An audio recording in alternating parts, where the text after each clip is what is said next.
The economy moves in cycles of booms and busts, also known as expansions and recessions. The ups and downs of the cycles look like a roller coaster ride, and it can feel like it too. During an expansion, the economic growth is strong, unemployment's low, incomes rise, and consumer business confidence is high, and you get more spending and investment. This is the boom period. However, the good times eventually end. They always do, without fail. Several factors can trigger a reversal. The roller coaster's reached the peak and it's starting to go downhill now. This is the bust phase. Businesses start struggling. Unemployment rises, stocks decline, pessimism sets in. People spend less because they are unsure about the future. This slowdown spreads across the economy until eventually the roller coaster reaches the bottom and begins a cycle towards a boom again. There's nothing unexpected in this cycle. The underlying problem seems to be with our memory. During a boom, it feels like the good times will never end. We certainly don't worry about a recession that fields our world away. But maybe we should. Not worry so much as consider, because recessions are a normal part of the business cycle, and we should always be thinking ahead. The mining industry is a boom-bust cycle industry and is based on commodity prices.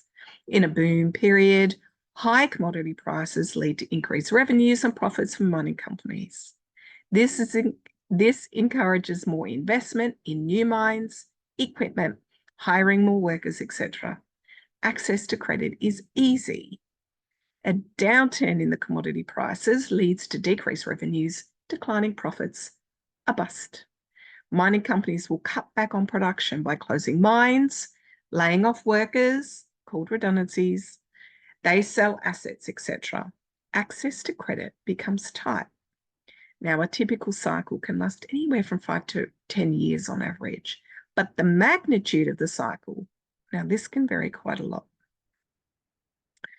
Let's take a look at the last 200 years of economic boom-bust cycles and get a feel for the pattern. You can see it, right? It's hard to miss.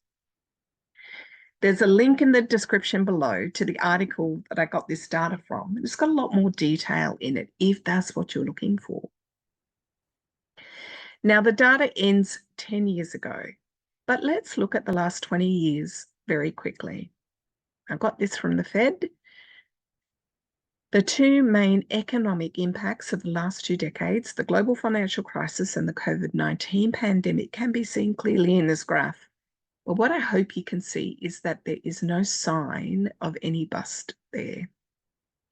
It's entirely possible that we are headed for a significant bust right now. We are overdue in the cycle, and there are certainly signs of geopolitical unrest that can cause disruption to commodity prices. We have the Russia-Ukraine war, we've got the Gaza war, and there are other signs. So does this mean we should panic?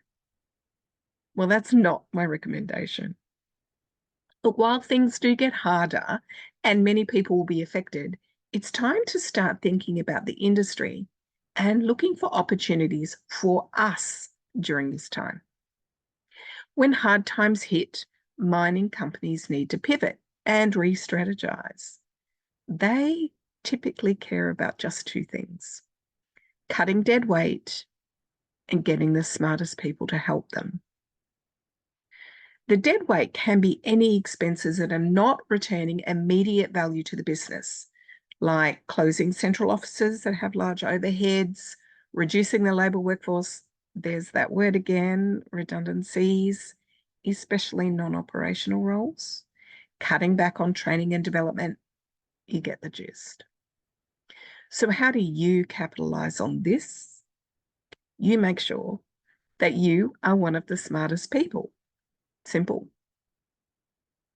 In other words, you use this time to upskill yourself, become indispensable to the business, add more business value than the next guy or girl.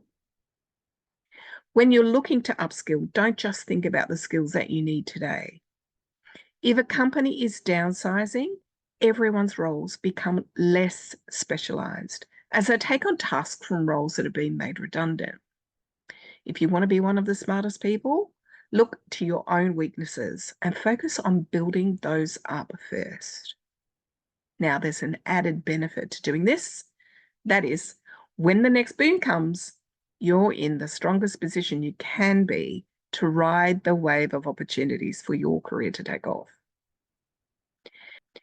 A bust is not a passive part of a cycle where you sit back and try to hide so that it can pass you by with as little effect as possible. It's an opportunity for real growth. It can be a burden or it can be a gift, and it's up to you to decide.